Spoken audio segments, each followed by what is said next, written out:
Why is the Romanian internet so fast? Last night I was angry because my internet stopped working. You know that specific modern anger. Not real danger, not tragedy, just standing there staring at the router, waiting for the little lights to behave like civilized citizens. And then I thought, why is the internet so much worse here?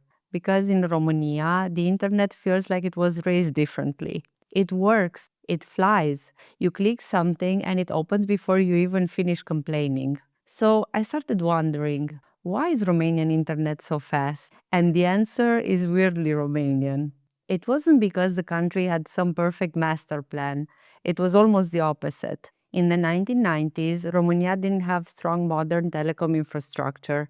After communism, the country was behind in many ways, but that also meant it didn't have as much old infrastructure to protect. So people improvised. In apartment blocks, especially in cities, young people, gamers, tech hobbyists, and small local providers started building their own neighborhood networks. Cables went between flats, buildings, balconies, staircases. It was messy, unofficial, and probably not pretty. But it worked. At first, these networks were for sharing files, playing games, connecting with neighbors. Then they became small internet providers. Then many of them grew, merged, or were bought by larger companies. And because Romania's cities are full of dense apartment blocks, connecting many people was relatively cheap. You didn't need to drag cable for kilometers to reach one house. You could connect hundreds of homes in a small area.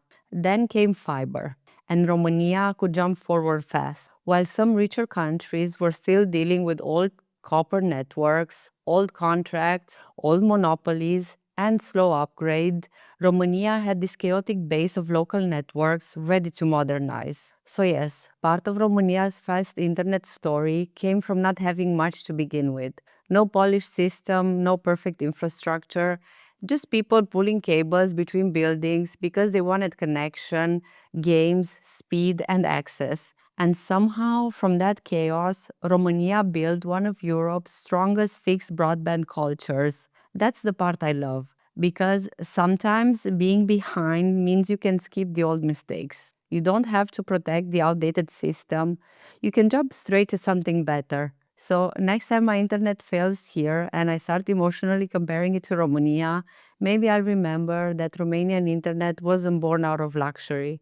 It was born from impatience, from apartment blocks, from gamers, from people who didn't wait for the system to become modern. They just connected the cables themselves. I am Mari, and this is Midnight Question.